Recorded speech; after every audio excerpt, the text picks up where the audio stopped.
Mesdames, Mesdemoiselles, Messieurs, bonjour, nous sommes le jeudi 3 juillet 2014. Wall Street a terminé sur une note contrastée. Le S&P 500 a gagné 0,07%, le Dow Jones 0,12% et le Nasdaq a reculé de 0,02%. L'action Facebook a perdu 2,37%, clôturant à 66,45 $.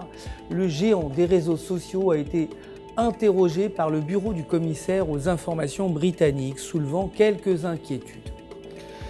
Le dollar américain s'est changé à la hausse par rapport aux devises majeures suite au rapport sur les emplois privés meilleurs que prévu, à 281 000 contre 207 000, relançant ainsi l'optimisme que les données sur les emplois non agricoles attendus demain montrent que l'économie américaine se redresse.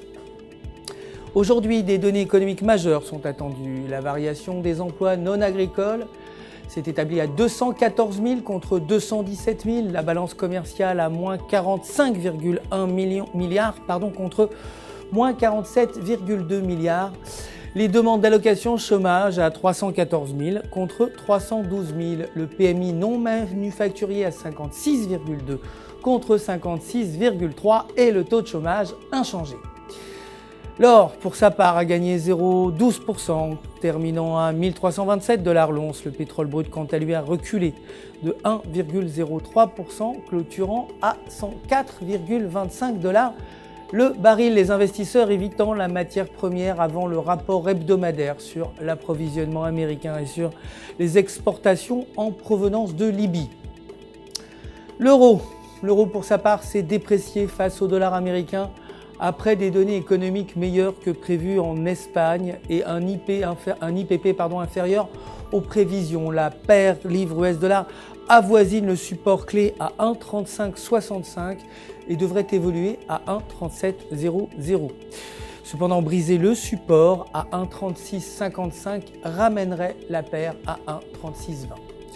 Aujourd'hui, le taux de refinancement est attendu inchangé à 0,15% et les ventes au détail à 0,3% contre 0,4%. Pour terminer, la livre sterling s'est renforcée par rapport au dollar américain suite à un bon rapport sur le PMI de construction, 62,6 contre 59,7, et l'indice des prix de l'immobilier à 1% contre 0,6%. La paire s'échange autour de 1,60 et 11,60, son plus haut niveau depuis octobre 2008. Avec le RSI au-dessus de 70, la paire est dans une zone de surrachat et devrait tomber à 1,7000.